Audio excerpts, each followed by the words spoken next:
मुझे आशा है आप सभी अच्छे और प्रसन्न होंगे। चलिए आज हम पढ़ते हैं पाठ 16 अशुद्धि शोधन। करते हैं इस पाठ की शुरुआत। वह स्कूल को जा रहा है, अमित कुर्सी में बैठा है। आगे है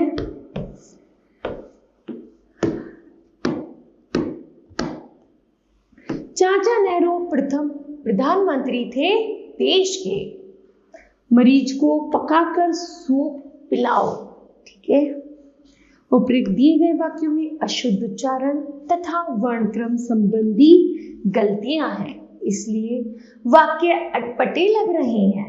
अगर वर्णों का उच्चारण शुद्ध रूप से नहीं किया जाए तो लिखने में भी अशुद्धियां हो जाएंगी। अक्सर हम हिंदी लिखते समय अशुद्ध वाक्यों को लिख देते हैं, जिससे वाक्य का अर्थ स्पष्ट नहीं होता। छात्र प्राय लिंग, वचन, काल और वर्तनी संबंधी अशुद्धियां करते हैं। वाक्य रचना करते समय हमेशा शब्दों को विशिष्ट तथा सही क्रम में रखा जाता है। हिंदी भाषा में सबसे पहले कर्ता, फिर कर्म और अंत में क्रिया आती है। उदाहरण है मैंने, कर्ता, खाना कर्म है, खाया यहाँ पर क्रिया है। ठीक है। विशेष है हिंदी भाषा में वाक्य बनाते समय लिंग, वचन, काल, कारक आदि का ध्यान रखा जाता है। ठीक है। आगे है, आइए कुछ वाक्यों की अशुद्धियों को शुद्ध करके समझे। एक तरफ है अशुद्ध वर्तनी, दूसरी तरफ है शुद्ध वर्तनी।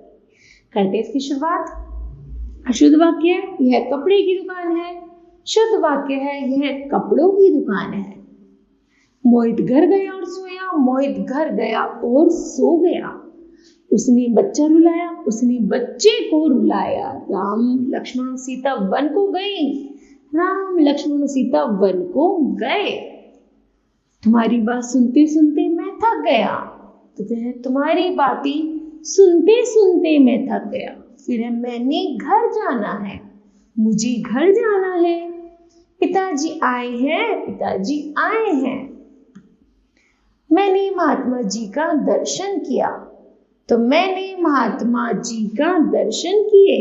आगे है रमा 500 रुपये का दान देता है, तो रमा ने 500 रुपये दान किए। मेरा छाता टूट गई, तो मेरा छाता टूट गया। एक चम्मच चीनी दूध में डालो, दूध में 1 चम्मच चीनी डालो। रसगुल्ले बड़े सुंदर थे, रसगुल्ले स्वादिष्ट थे। गंगा भारत का पवित्र नदी है, गंगा भारत की पवित्र नदी है। आगे है चारों मित्रों का नाम बताओ, चारों मित्रों के नाम बताओ। आगे है रोगी को दवाई लाओ, रोगी के लिए दवाई लाओ। मैंने दिल्ली जाना है, मुझे दिल्ली जाना है। मेरे को पिताजी ने डांटा, मुझे पिताजी ने डांटा।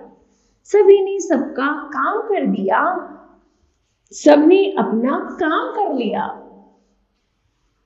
वह सारी रात भर पढ़ता रहा, वह सारी रात पढ़ता रहा। यह भले आदमी है, ये भले आदमी है। ठीक है। तो चलिए बच्चों अब पढ़ते हैं हम महत्वपूर्ण तथ्य। अशुद्ध उच्चारण भाषा को अशुद्ध बनाता है। वाक्य रचना के समय लिंग, वचन, काल, कारक आदि का ध्यान रखना आवश्यक है। ठीक है। तो मुझे आशा है बच्चों यह पाठ आपको समझ आया होगा। धन्यवाद।